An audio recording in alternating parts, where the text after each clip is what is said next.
Welcome to Know. I'm Ashely Jenkins. I'm Ryan Haywood. It's one of those speculate wildly on trademark applications kind of news days, but hey, at least this one involves potentially some Rockstar Bible stuff. Grand Theft Bethlehem confirmed? You ride donkeys real fast.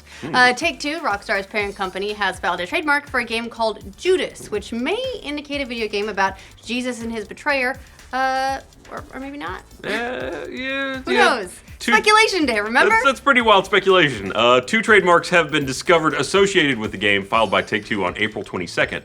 One of these is a Class 9 trademark, which covers video game software, and the other is a Class 41 trademark, which primarily concerns online video game services. Interesting. This comes in addition to NeoGAF forum members going all L.A. Noire detective mode on another Judas trademark filed last week in Europe. While it's unknown if this trademark is meant for Rockstar or perhaps one of their other studios like 2K Games, it also looks like the domain for JudasTheGame.com has been registered by a company called Mark Monitor, who also registered the domain for Rockstar's official site. And this is what's led to speculation that all of these trademarks have been filed on behalf of Rockstar specifically. Conspiracies and URL trails. Just another day in video game news. Yeah, the name Judas is a kind of interesting one because the name Judas is most often associated with the biblical character of Judas Iscariot. I don't know, I'm not up on my Bible stuff. Nah, it's Judas, written word. It's hard to, no one cares about his There's last no name. pronunciation key in there. Who was one of Jesus' 12 best bros, at least until he betrayed Jesus for 30 pieces of silver. In the famous story, Judas signaled his betrayal of Jesus with a kiss after the Last Supper, which then led to Jesus' arrest, trial, and execution. Judas, overwhelmed by his grief, later returned the money and then hung himself from a tree. Yeah. Sounds like video game material, actually. I wonder how many of those 30 pieces of silver will be worth in, microtransactions. Yay. For like another $4, you can get 60 pieces of silver. Yeah. As for whether or not Rockstar or any other AAA publisher would tackle a game set in biblical times, it doesn't seem likely. In general, that entire region is something that many companies tend to avoid, especially because it has to do with religion. There's so many connotations and so much history there. Well, unless you're shooting a bunch of dudes in the Middle East, that is. That kind of stuff is totally fine in video games. Yeah, throughout all the ages. We got Assassin's Creed, we got the Call of Duties. Really the most notable game to tackle the setting, although it's not time period necessarily, would probably be Assassin's Creed, which had Altair, visiting locations like Jerusalem, Damascus, and Masyaf.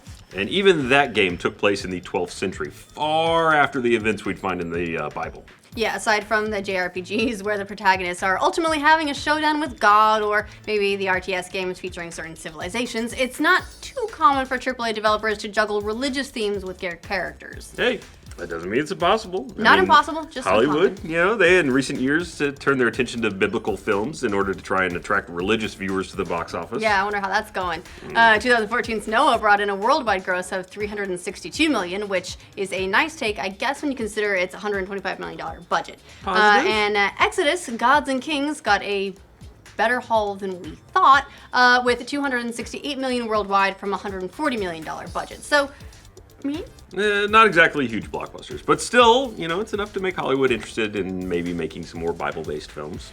What was the one where Jim Carrey heard Bruce God? Almighty? There we go. Let's get more of those. I mean, let's be honest, it's a Morgan Freeman vehicle more than a Jim Carrey. So let's just get more Morgan Freeman films. For the most part, the trend seems to make a little bit of money, and so it wouldn't be unthinkable for a AAA developer to set their crosshairs on it. Well, maybe a AA developer. If there's anyone comfortable with challenging societal or cultural norms, though, it would be Rockstar. The Grand Theft Auto games often skewer American culture pretty handily and not even very subtly.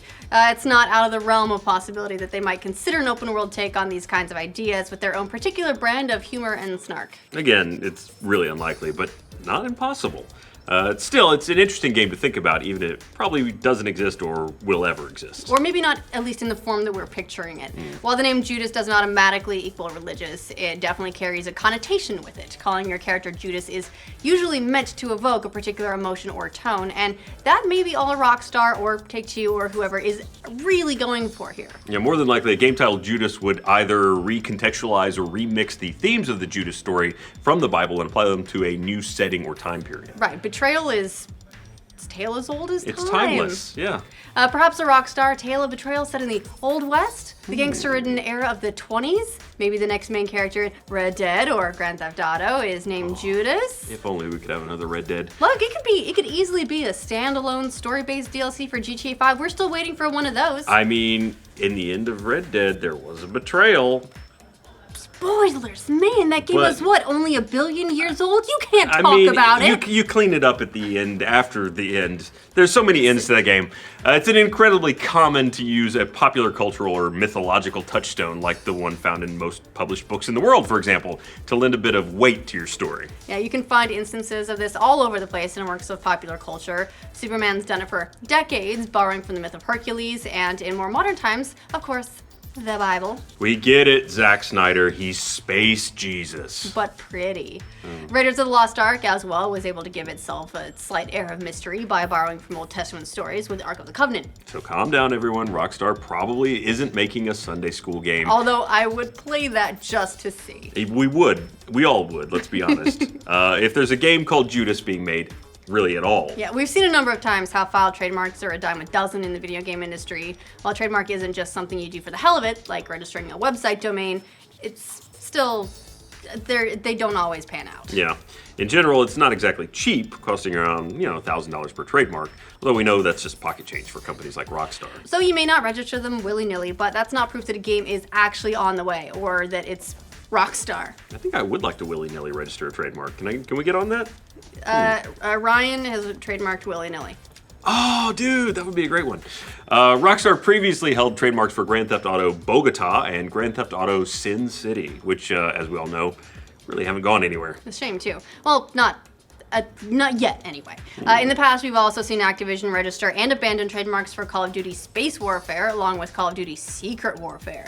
But hey, judging by the rumors that Call of Duty Infinite Warfare takes place in space, that Space Warfare trademark might have meant something after all. Or maybe they're still going to use it. It's all about the breadcrumbs. Bring back Space Warfare. Whether there's a game coming from Rockstar called Judas or not, the one thing we do know is that it'll probably have biblical wait times for it. Yeah, the company tends to do things in their own damn time frame, so see development time for much rumored but still secret follow-up to the Red Dead Redemption series. So either way, we'll be waiting a while for an announcement or until the trademark ultimately expires with no word ever. Well, what do you guys think of Rockstar tackling religious themes? Should they go for it, or, can we leave it alone? Let us know in the comments, and for the latest speculation about happenings from your favorite developers, like this video and subscribe to The Know. Morgan Freeman does have a new God show? It's the search for God, it's called. It's The Search for God. With Morgan Freeman. I just called the search for Morgan Freeman's voice. Did they just show Morgan Freeman and they're like, all right, we're good. Found him. Done. Yeah, pretty much. I haven't watched it. It's gonna be the world's shortest show.